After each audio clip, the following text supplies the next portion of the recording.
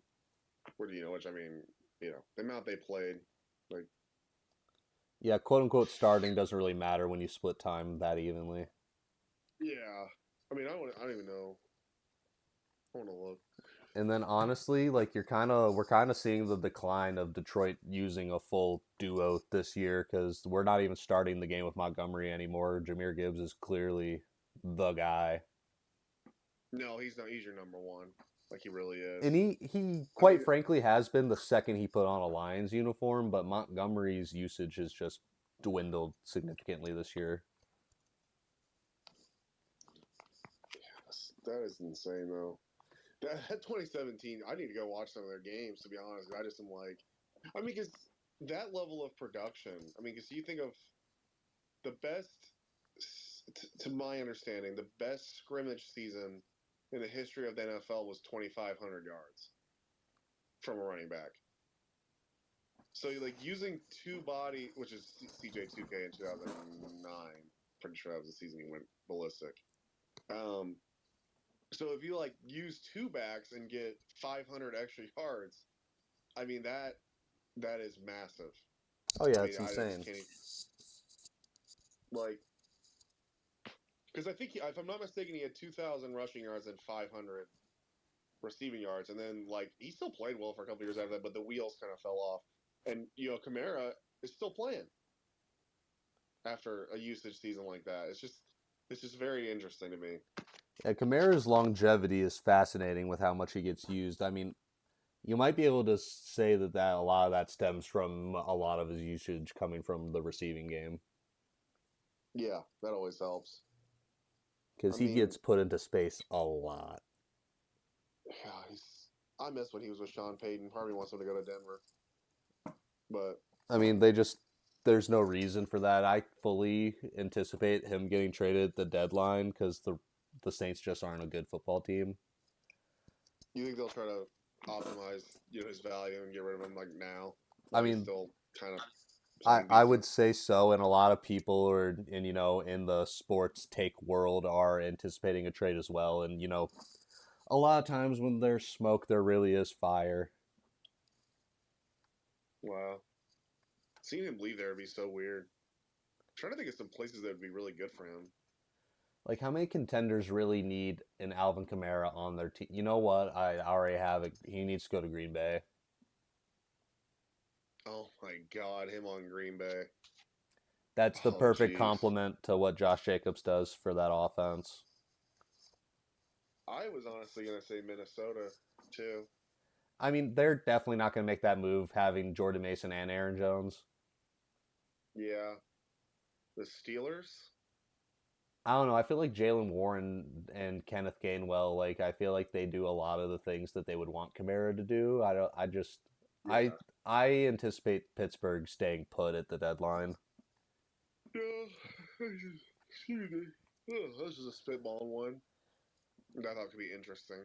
It could be interesting, but I look around the contenders and I don't know if Green Bay would pull the trigger on this, and I really hope they don't because that's just disgusting. Even at his age, Kamara in that Green Bay offense would be disturbing. I was gonna say I'd love to see him with McVay or just somebody like that, or Mike McDaniel, because I mean he is very very similar to CMC in a lot of ways. CMC's a better running back, but it's just the gadgetness of him. Um, oh my, I'd love to see him play for Green Bay. I'd be terrified to Like see him in a Matt LaFleur offense. I've always wanted to see him get in 1,000-yard rushing season because I don't think he ever has, He hasn't. and which is so weird. That's so weird to say. But I mean the way he's used, it makes sense. But because he's still getting 1,800-yard scrimmage in a season, I think is what he did one time. I mean, it's just he's such an amazing player. Like he's truly a And hybrid. I always wondered too, would Gibbs be closer to Kamara or closer to CMC? And I would honestly say he's probably closer to CMC. Um, Like it's running back first, interesting because gadget second. I can the difference I'd make between Gibbs and either of those guys is and again, I'm biased, but every time I see Jahmyr Gibbs touch the football, I feel like it could go to the house. I'm not sure I always feel that way about CMC or Kamara. Wow. Those are two of the only guys in the NFL I feel that way about, or at least I did a couple years ago. I don't know about it anymore, but Like in their prime, yes, these are both elite running backs we're talking about, but I don't know. Something about the way Jahmyr Gibbs runs the football makes me feel like every time he touches it, it's going to be a house call. what's the closest thing you've seen? Is it CJ2K? CJ2K, I definitely felt that way about Saquon Barkley. Every time he touched it, it felt like it could be a house call. Yeah. He'll tear through somebody, though, too. That's the difference between Saquon and Gibbs. Gibbs is just so darn slippery. Yeah, and a really underrated part of his game, despite his size, I think he's like 205, 210, so like not undersized, but not like one of the heavier guys. But his contact balance is just insane. It really is. I watched him. I watched the whole game against the Bears earlier in the season. It really impressed me. Because that was the very first thing I noticed in the first game of his career against Kansas City. Very limited touches, but the contact balance stood out immediately. Yeah. The way he just bounces off of guys at his size is incredible. He's so good. And he really is. I mean, I think that's the difference. Like I think Kamara and CMC, great in their own right, are more reliant on their ability to evade than push through in a way with the contact balance. Yeah. I think CMC probably has better contact balance than Kamara. Probably. Because I think that's the separator. I think that's the reason I believe Jahmyr Gibbs is. I think that's the whole point of my argument for the home run hitting is the contact balance. Of the four running backs included in the duos we talked about, is he the best to you? Is Gibbs the best? He needs to produce more because it's hard to argue with prime CMC. Well, no. I'm talking about the two guys on the Saints and the two guys on the Lions. Oh, no. Jahmyr Gibbs is the best running back out of those four. Okay. Don't get me wrong. All the love for Kamara, but Jahmyr Gibbs is simply more talented, at least in my opinion. Yeah, probably just a little bit. He has I don't want to say all the skills because Alvin Kamara could just be a slot receiver. And Gibbs is maybe could do that. I don't know. There's potential. He's ran it wide out a couple snaps throughout the years. Yeah, I love that. I love when CMC does it too because he's such a good route runner. But no, CMC to me might be the best running back I've ever seen. Honestly, in my lifetime, I'm saying. I mean, he's up there. I mean, Henry and AP is the best running back I've ever personally witnessed. That's probably who I would come down to. I just think that, and honestly, I mean, I know it's been short-lived. There's only a handful of seasons. Saquon's up there for me. Saquon's definitely up there. If we're talking about short careers, got to give a nod to Todd Gurley, who we've talked about on the pod before. With that Sean McVay offense, it was very similar to CMC in that 1 year healthy in Shanahan's offense, 1 full year. It's just a player that skilled with a mind that sharp is just something to behold. I never thought, I was watching that scene, in 2023 when CMC was the rushing king, wasn't he? I want to say so. I think he had 2,500 scrimmage yards or something. I think he had 700 receiving yards or something, maybe something like that. I just thought in my head, I was like, I will probably never, when Gurley was doing it, I thought I'll never see something like this again. A player this skilled with a coach this good at maximizing him. And then CMC played with Shanahan, and it was very similar. And now I'm sitting here again, am I going to see this again? I don't know. Because I don't even know if Sean Payton ever had a player that skilled. And I think Kamara is great, but it's different. It's what CMC does with the football is definitely different. I don't think it's hard to argue that CMC is the more, or complete back is not the right term, just the more talented back. There's just something there that he has that you know what I mean? That Kamara just doesn't. I don't know what it is. I couldn't tell you because I mean we've talked about this even on the pod before. I've mentioned this a lot of times. I never had faith in McCaffrey to be what he is. No. Yeah, no, I didn't either. It's I loved him in insane. college. That's one of the best seasons I've ever seen. That's when I stopped caring about the Heisman. That's when he lost it. I The mean, Heisman ticked me off last year. Last year's Heisman ticked me off, man. yeah. Dude, Are you scared? that was Gentie's award. Yep. I don't know who. I know this year there's a lot of quarterbacks that people like, and I haven't really looked into their numbers, but boy, do I really want to see Jeremiah Love get some talk, get some love on that. He's been tremendous this year. He deserves to be in the combo. I mean, I was a sort of a weird. I had a weird relationship with Kyron when he was in Notre Dame. I mean, he was obviously great, but I mean, Jeremiah Love is. Well, I don't know. He might go down as the best Notre Dame running back ever. Speaking of running back duos, that's a really good one in college. Jadarian Price and Love. That's the best one I can think of recently. I mean, Alabama had a bunch of them that were really good, but I mean, certainly not like an all-time duo, but I mean, and you know, I don't consume nearly as much college football as you do. I really just watched the Michigan games, so of course I'm going to bring up Blake Corum and Donovan Edwards. and they really complemented one another in the same way. Because you had the bell cow like Ingram and Montgomery, and then you had the gadget like Donovan and then because I always thought I remember out of high school I think Donovan got compared to Kamara some. Because it's so Yeah, I don't know. hilarious how wrong I was. I believe going into last season, I told you I thought Donovan Edwards was the best running back in the nation.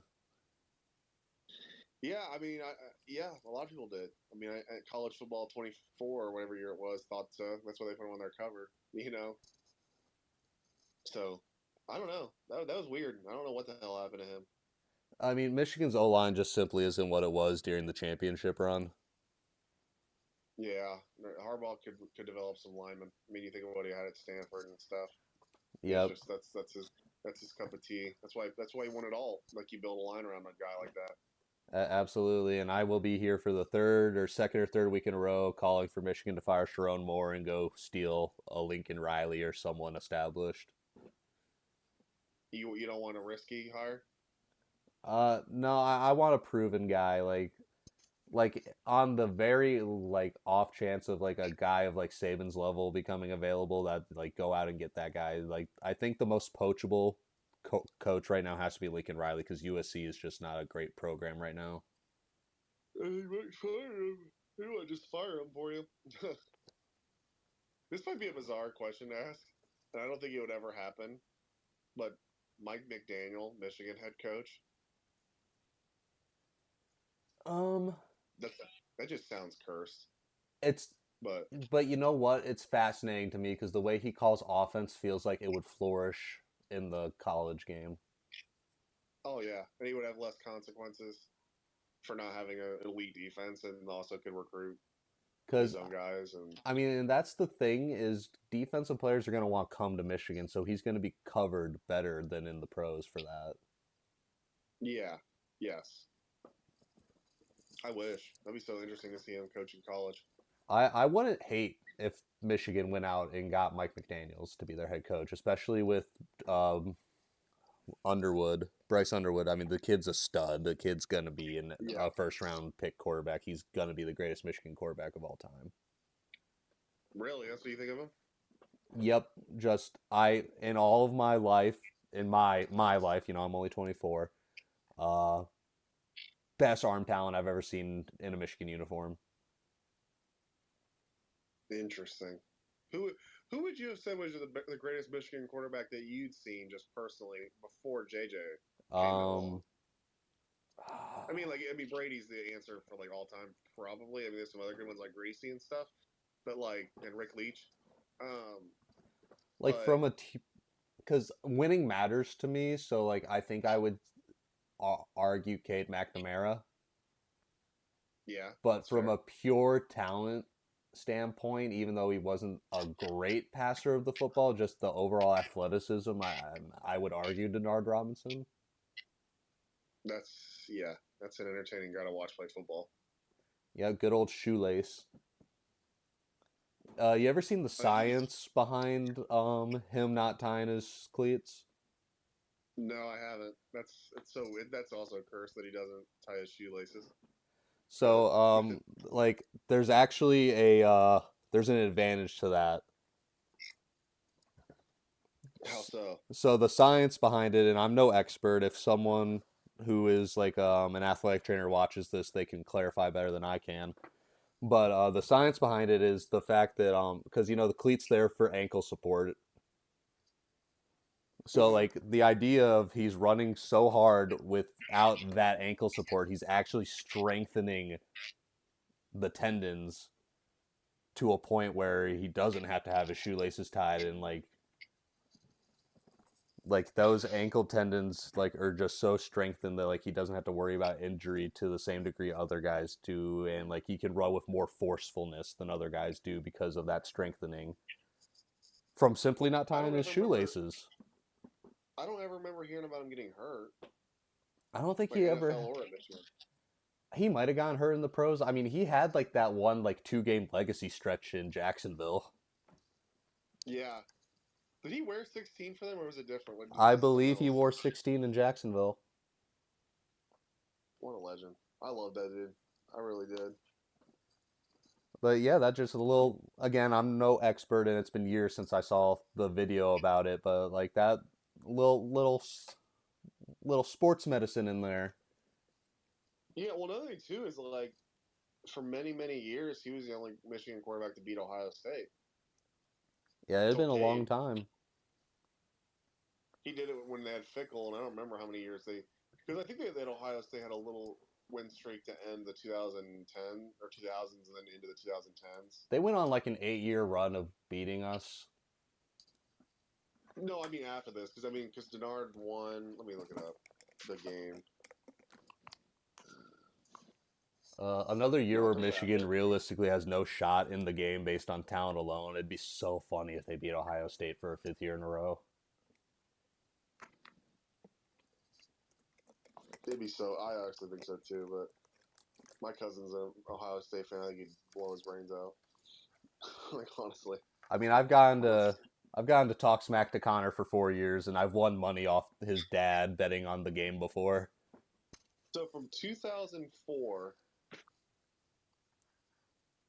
to 2019, the only Michigan quarterback to beat Ohio State was Denard Robinson. For about 15-year stretch, that was the only one. Yeah, Jake Rudock should That have been. it was, it was close, and it was also close with Who did you guys start Spade in that game?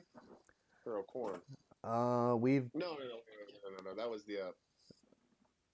I I think don't it was think. Spade. I don't think we were close the year Spate played. Because that was the Jabril Peppers year, right? Did Spade start, or was that somebody else? I want to say the year Jabril went crazy was the year we had Jake Rudock. No, it was the next year, 2017, two OTs. Who was your guys' starting 2016 Michigan, Ohio State box score? Let's look Was at it that. Wilton Spate? I don't remember.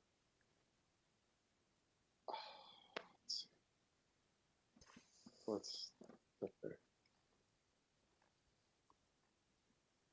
I'm trying to see. Wilton Spate, 2 touchdowns, 2 picks. Yeah, but the year that Rudock started the game, I still stand by that we got hosed. JT Barrett was short. That was no, that was the Spate year.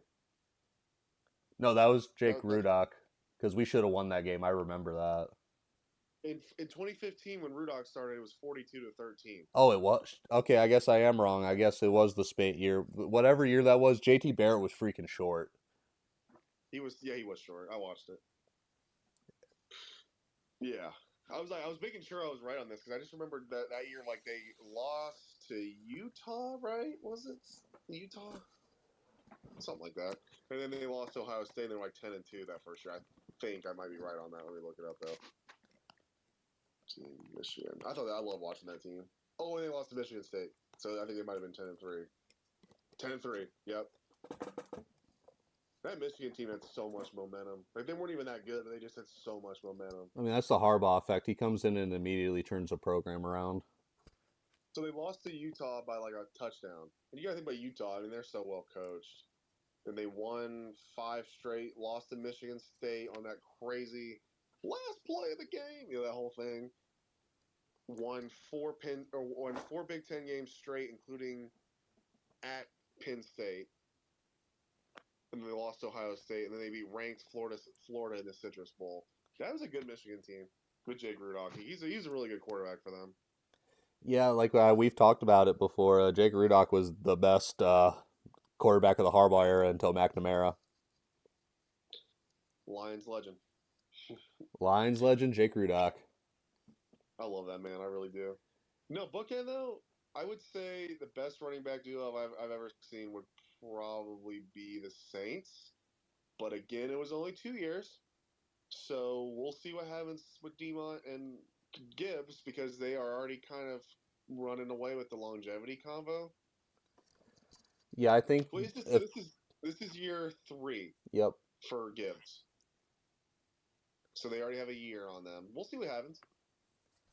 Yeah, Montgomery's 3 extended through the next 2 following seasons. So if Montgomery stays with Detroit for the remainder of his contract, they'll have had 5 years as a duo.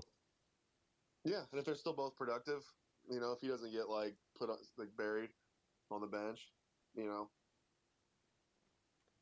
it's just we'll see. It's a crazy. He'll get cut before he gets put on the bench because his extension's worth $9 million a year that kicks in next year. Yeah, they cut him. And I don't think. I mean, he's still playing really well. So I mean, Yeah, he's been good. He's just been yeah, getting less touches because I mean it's just that hard to keep Jahmyr Gibbs off the field. yep, he's just too good at a point. But how about some other guy? Like, who's been like the surprise of the season to you so far? Because I have to say it's Jacksonville. What's their record? 4-1. And they only lost to the Bengals. It was Yeah. kind of a fluky sort of game. Did you see the clip of the game-winning touchdown for the Jags? Didn't he fall? He fell, was on the ground for like 3 seconds, managed to get up and scramble into the end zone. That's what Jacksonville is. They're so weird. Brian Thomas Jr. had 4 receptions for 80 yards. That's a weird one. Yeah, and Travis Hunter This is- played like 50 total snaps or something. How'd he do?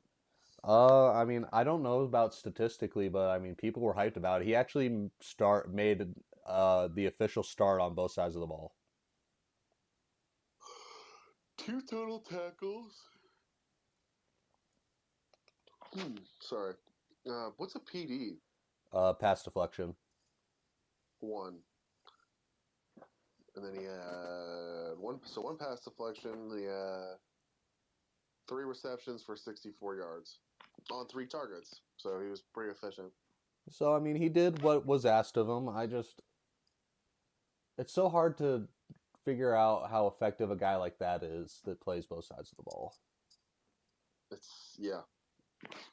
I just don't understand where the volume is for Brian Thomas. It's just so bizarre. I don't know. I mean, I haven't watched Jacksonville football this year really, but I mean, I guess if I look at the numbers, I think they're running it more. I think that's part of the issue. Yeah. I think they're really leaning into like they have an RB duo with Tutin or Tutton, however you say it, and ETN. What's weird is, okay, so yesterday they had 26 carries, 25 pass attempts. So they're fairly balanced. But 10 of those carries were Trevor Lawrence. That might have been game script. Weren't they behind? I don't know. I didn't watch that game. I actually went to bed at a decent hour for once in my life, so. Oh my god, I didn't know they'd be the Niners. The Jags have had impressive victories. They had 32 rush attempts versus the. It also was balanced again. He had 31 passes. And that's just unheard of because a run-heavy team will still have like a 60-40 split leaning pass. Jeez, he had 40 pass attempts versus the Texans. That was just His an ugly numbers are game. so weird. His numbers are just so weird. He had what? His numbers have always been weird. He's like, I don't know. I remember that one year where he got hurt or something. No, that first year he played in 2022, he had like 20 something, 25 touchdowns, 8 picks. It was like that's kind of a good season. Like it's Oh, he did not have those numbers his rookie year. He almost led the league in picks his rookie year. his first year with what's his name? My bad. Doug 25-8 Peterson. was 20. I forgot he started that whole season. Poor Trevor. Yeah, I wouldn't wish Urban Meyer on my worst enemy. No, I was gonna tell you too. I was gonna say that was a point I was gonna make. And I got distracted. When Brian Kelly left, I really wanted them to try to go after Urban Meyer because he vocalized a long time ago that he wanted to be Notre Dame's head coach. And in hindsight, Marcus Freeman might be my favorite football coach of my lifetime. So I'm just happy that how it turned out. And he was definitely an unknown to that time, for the most part. Oh yeah, and you So just gotta trust that the organization knows more than you do. Because to put it into context, I loved the Matt Patricia hire for Detroit, and I was pretty mad about the Dan Campbell hire. yep. I thought he looked like a dumbass in his press conference. And now I'm like, that stuff gets me hype. Like, Funny enough, quarter- that was actually the moment I said this guy's gonna do something. When the initial hiring, I was like, okay, he's a guy. And then I Yep. heard him speak, and I'm like, okay. No, I didn't care about all the meathead allegations. Like, I was just like, okay, this dude is gonna he do is a meathead. something. It worked. See, that's what I was part of I believed that offensive head coaches with these flashy plays, I thought that's what won. And I got that in my head. And then Notre Dame promotes their defensive coordinator. And I'm like, what the hell? The Lions hire a guy who he's he's kind of a meathead, and I just didn't think that worked. And I don't know why, because that's worked a lot of times in the NFL. See, and that's still not giving Dan enough credit. Like, everyone wants to say that they were going to fall off after losing Ben Johnson. That is Dan Campbell's offense that Ben Johnson was running. Yeah, he's an offensive. I didn't even know he was a tight end, to be honest with you, when he got hired. I didn't realize that. That he was an offensive player, because he feels like a defensive player just because of how much of a dog he is, personality wise. Well, I mean, and that makes sense because he was a blocking tight end. Yeah, and he is a dog. I love that dude. I really do. But Dan Campbell is absolutely an offensive-minded head coach. He's got that offensive pedigree. People just see the personality he presents publicly and assume he's an idiot. He is a very intelligent X's and O's coach.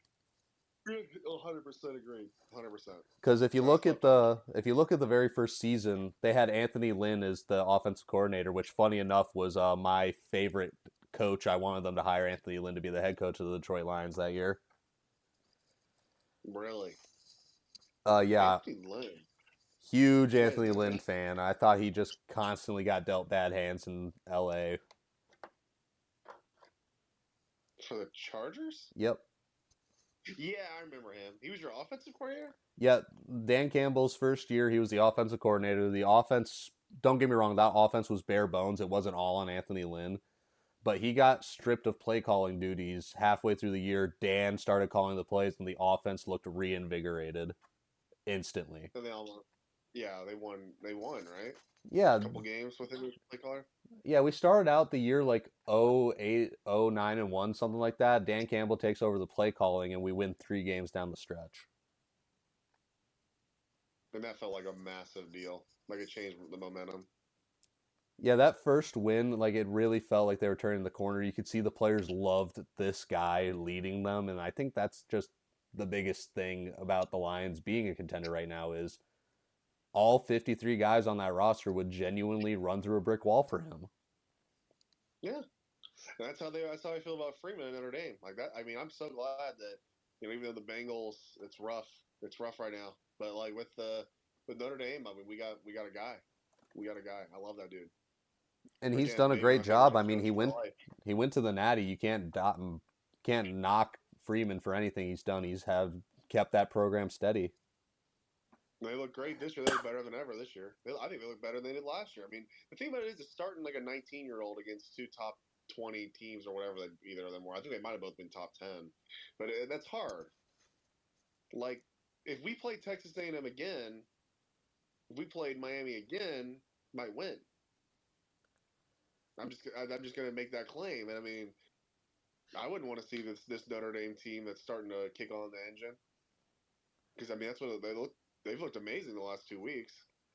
And that's the thing, and that's the struggle. Like that's why a lot of these blue bloods will schedule lower tier opponents so that their team can kind of hit their groove before conference play. Obviously, conference play doesn't apply to Notre Dame, but still. But still, like I mean, the meat of their schedule is. I mean, and like you think about what they did last year with like Riley Leonard, it's like they lost NIU and then they just kicked on into a second gear, and that's what I think they're doing again. Notre Dame always has like a weirdly close game. Either they win or lose. But you were like back when I was in high school, they almost lost to Ball State. I was at that game. Oh, that's crazy. It was so awesome. I had so much fun. That's one of the coziest football games I've ever been to. Like the gray skies and just like just the environment itself. And I went to the first three Ball State. That's honestly my favorite season of football ever. 2018, like college or NFL, because that was the last year I had like mainstream cable, and so I watched like every single game I could, like constantly. Oh no, that's Especially college. valid. I lean more into college, but and then two, that was before I fully settled on being a Bengals fan. I was rooting for the Bengals when I settled in, and my favorite NFL player was Andrew Luck. So I was finally watching a competent version of the Colts with a good offensive line.